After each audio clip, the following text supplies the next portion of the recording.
Mr. Ang Wei Neng, next question. Question 4, sir.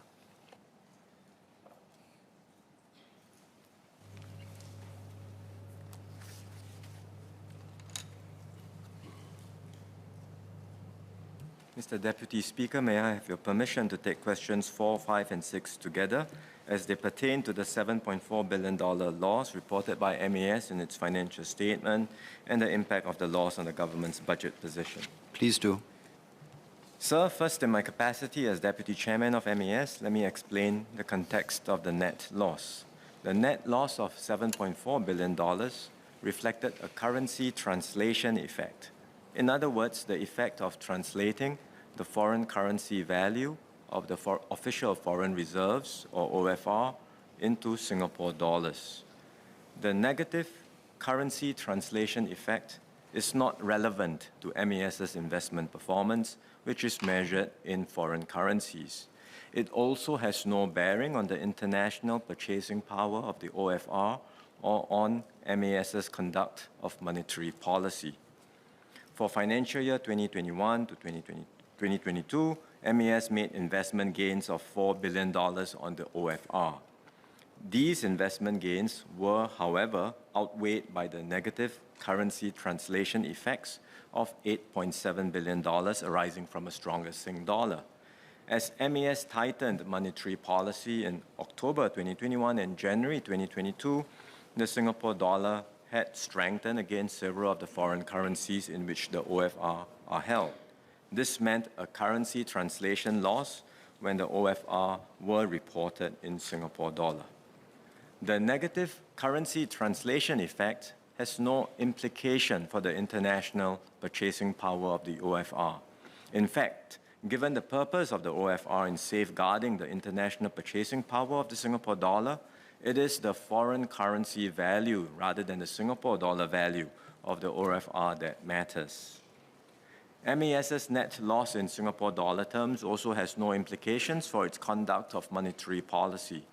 The aim of MAS's monetary policy is to secure low and stable inflation as the basis for sustained growth over the medium term.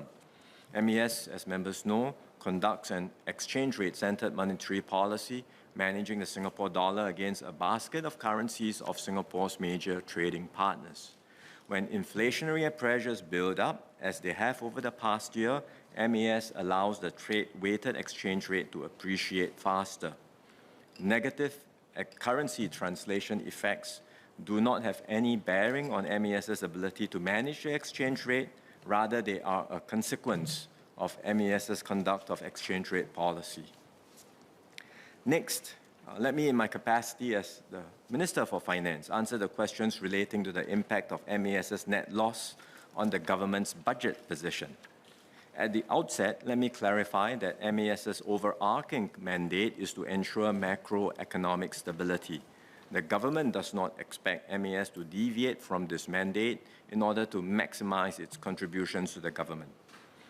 MAS contributes to the government's budget in two ways.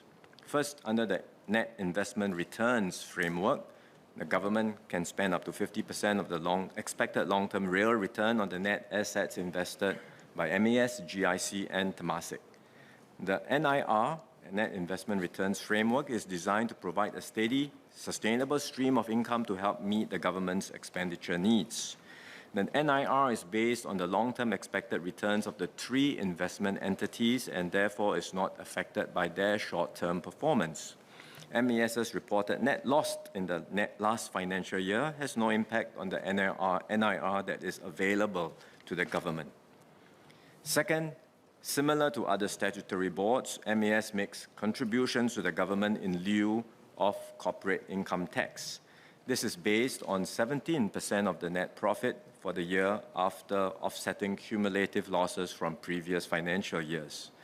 In the case of MAS, the government recognizes that its contributions will vary considerably from year to year due to the combined effect of currency translation and investment returns on MAS's balance sheet. And this is why since financial year 2019, the government has smoothened the revenue volatility by requiring the annual contributions made by MAS to be paid in equal proportions over a period of 3 years. This means that even though MAS recorded a net loss for FY 2021-2022, the government will receive $1.1 billion from MAS based on the contributions accrued for the previous 2 financial years when MAS recorded net profits. The smoothening formula has helped to mitigate the impact of MAS's net loss on the government's budget.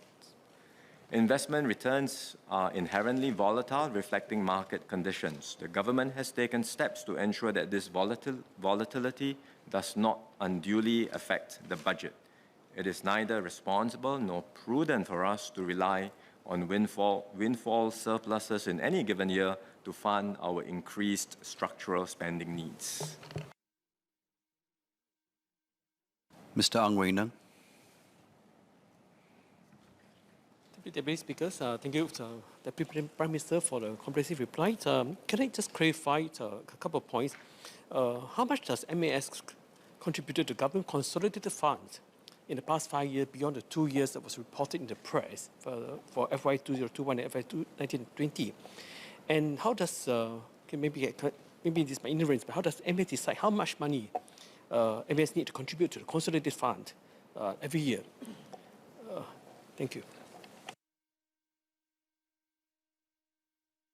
Thank you, sir. I do not have the specific figures with me right now, but I've explained just now that MAS's contributions is in lieu of corporate income tax, and there is a formula for it. It is based on 17% of the net profit for the year after offsetting cumulative losses from previous years. And on top of that annual contribution in FY 2019, we also introduced a smoothening formula so that the contributions made by MAS is paid in equal proportions over a period of 3 years. So these are all based on a formula, and MAS will publish every year in its annual report the contributions it makes to the consolidated fund based on these formulas. Mr. Liang Eng Hua. Thank you, sir. So I'd like to further ask the DPM. We know that for the investment returns, we do have this NIRC framework where it kind of smooths out over a long period of time. We call it the long-term expected real returns. So I'd like to ask the DPM, why isn't this investment returns from OFR and hence the FX translations kind of effect the fluctuation or counter under the NIRC framework where there are the returns are smoothed out over the long period of time through that methodology? So that's the first question. Second question, in MAS annual report, you also mentioned that about the higher interest rate expenses. So can I ask if the rising interest rate will add further to the overall interest expenses of the government, given the size of securities that the government intend to issue going forward?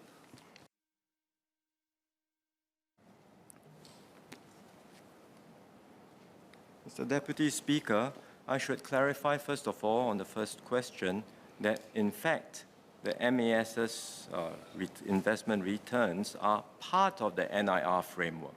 The NIR framework covers our investments by MAS, Temasek, and GIC, 3 investment entities. The investments are largely in foreign currencies. They are in foreign assets. So they will be converted, translated into Singapore dollar, into a net asset base, which is smoothened out.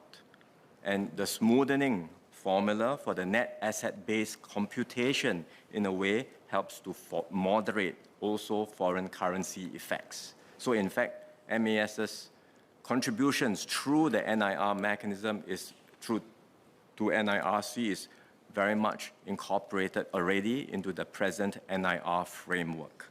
On the second question of the impact of interest rates on interest expenses, well, that is something that will happen with rising interest rates. There will be implications for MAS's interest expense. But it also has an implication for MAS's investment income. So on the expense side, MAS will have to spend more, perhaps when it needs to borrow as part of money market operations to manage banking system liquidity. But on the investment side, over the medium term, rising interest rates will also help to raise investment income from our foreign asset holdings. So taking both into consideration over the longer term, MAS should be able to manage the effects of rising interest rates on its financials. Any further supplementary questions? Mr. Leong?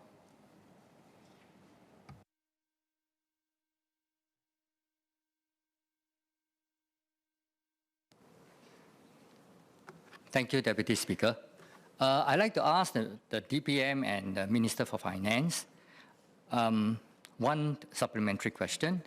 While the MAS had chalked up $7.4 billion losses in 2022, both the investment companies, Temasek and GIC, have chalked up 100 billions of additional profits because of the good markets in 2021 and 2022. So can I ask the Minister whether overall, are we expecting a further increase in our foreign reserves in 2023? Thank you.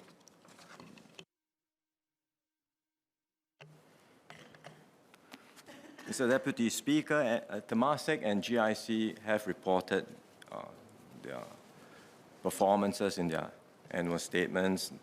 I'm not sure where Mr. Leong got hundreds of billions of dollars in returns, but the performance by Temasek and GIC have been published. You can find out what they are. In the end, these performances, it's not so much whether or not they do well or not so well on an annual basis, because what matters to us is the NIRC that comes into the budget.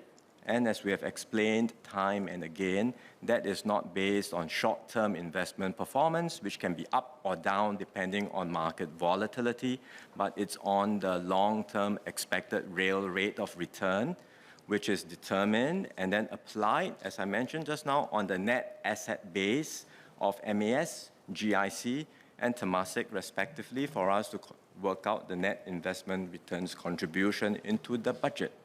So that's what matters for budgetary matters. And I think when we next work out next year's budget in 2023, members will see what is the NIRC contribution. This framework has been worked out. I think it's something that is sound, and it's something we will continue to manage prudently and responsibly.